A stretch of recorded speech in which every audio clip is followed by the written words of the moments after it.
In the year 1574, the King of France, Henry III, was invited to Venice, not to see art, not to see churches, but to watch a ship being built. When the king arrived at the Venetian Arsenal, he saw only a bare wooden keel lying on the ground. Just the spine of a ship. Nothing more. By the time he finished dinner, that same day, that keel had become a fully armed warship, complete with mast, sails, oars, cannons, food supplies, and crew. In one day. In the rest of Europe, building a ship like that took months. Venice wasn't rich because it had gold. Venice was rich because it had a system, and Venice had no other choice. The city was built on mud, 118 small islands in a salty lagoon. No farmland, no forests, no mines. They couldn't grow food, they couldn't raise horses. If Venice wanted survival, power, or wealth, it had to trade. And trade meant ships. Ships weren't optional, they were infrastructure. So as early as 1104, Venice did something radical. The state seized land, built massive walls, and created a centralized shipbuilding complex called the Arsenale. The word Arsenale itself came from the Arabic phrase Dar al-Ṣināʿa, meaning house of industry.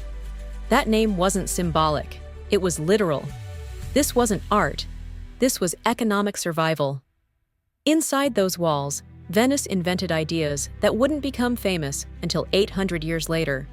They standardized ship designs. Every galley followed the same measurements. They introduced interchangeable parts, rudders, oars, benches, masts, all identical. They reorganized labor so workers stayed in place while the ship moved past them through canals, the world's first assembly line. This single decision changed everything. Venice could now build ships in days instead of months, repair fleets instantly, replace broken parts at sea, mobilize hundreds of ships during war.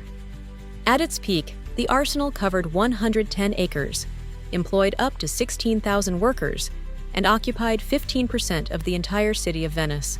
The state controlled forests on the mainland for ship timber. Oak trees were marked years in advance for future ships.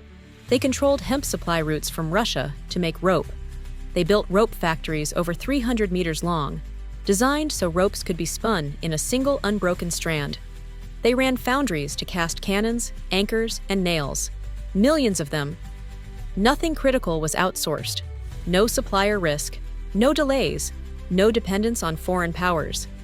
Venice didn't chase resources, it designed control.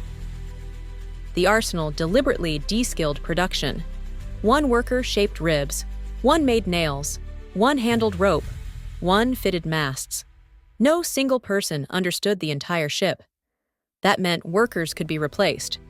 Knowledge stayed with the state, and the system outlived generations. Now compare this to Spain. Spain discovered massive gold and silver mines in the Americas. They became rich, fast, but they didn't build systems. They imported everything.